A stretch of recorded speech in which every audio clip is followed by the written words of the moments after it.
Hey friends, happy Wednesday, the 11th of October. It's nice to be with you. I'm Father Bill Hill, priest at Holy Spirit Catholic Community in Rock Springs, Wyoming.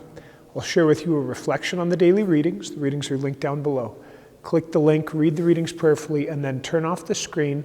Spend some time in silence with God before you move on to other things. I want to invite you to a parish retreat a week from Saturday. I think that's Saturday the 21st of October from 11 a.m. to 3:30 p.m.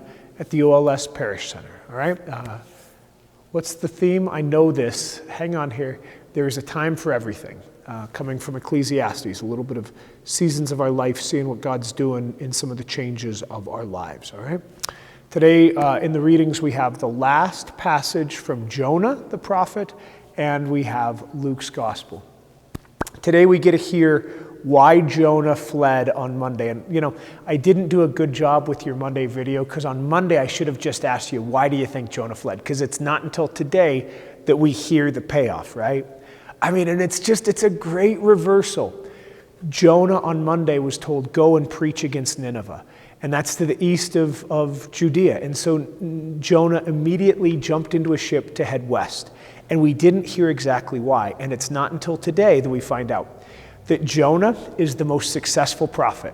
He preached a third of the way through Nineveh. Everybody changed. They sat in sackcloth and ashes and they repented. And Jonah is disappointed and he's frustrated and he's put out because he wanted justice and vengeance and wrath. Because don't you know all of the terrible things that the Ninevites did to his people and to others, and he wanted to see punishment. But he knew that God was full of mercy and compassion and clemency, and that if he, Jonah, preached that the Ninevites had changed, and then they wouldn't be destroyed. Like that's fun. Did you see it coming? Like every time I encounter it, it just really is a good reversal. And then I really appreciate Jonah who can't get over it, right? And that's the rest of this reading.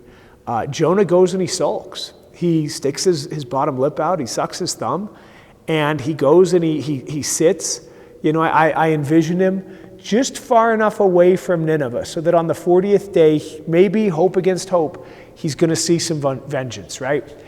Sulfur and fire raining out of the sky, kind of like Tyre and Sidon, and that doesn't happen.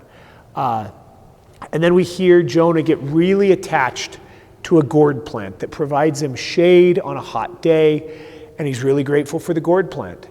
And then the gourd plant dies, and so he's even more upset about it, and he, you know, is irritated at God. And then God, says, "You're worried about this one gourd plant. What about the 120,000 people in Nineveh? Not to mention their cattle, among all sorts of other creatures that are in Nineveh. And you want me to destroy them?" And that's kind of where the story ends. And, to be mindful of the people that we are able to love. So Jonah loves the gourd plant, but the people in our immediate circle for whom it's very easy for us to love them.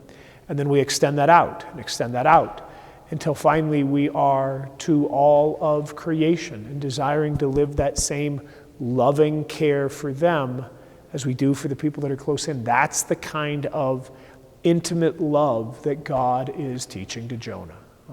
Maybe you pray into love and ask that the Lord might continue to transform a heart and love, that we can love all people like Jonah loved his gourd plant. It's such a great story. All right, Luke, super easy to blow past it. It's the Lord's Prayer in Luke's Gospel. Don't just notice the similarities and the differences in the Lord's Prayer between Matthew, the one that most church people are more familiar with, and Luke's. Just invite you, maybe really slowly, pray the Lord's Prayer as Luke shared it, right? It's shorter, it's unfamiliar. The heart of it, the petitions are the same as Matthew's. But perhaps the Lord is going to do something in you as you maybe pray that slowly, maybe a few times, and allow the difference to maybe stir in your heart. All right. Happy Wednesday, friends. Read those readings prayerfully. Turn off the screen. Spend some time with God. Be praying for folks that are having a hard time. God bless y'all.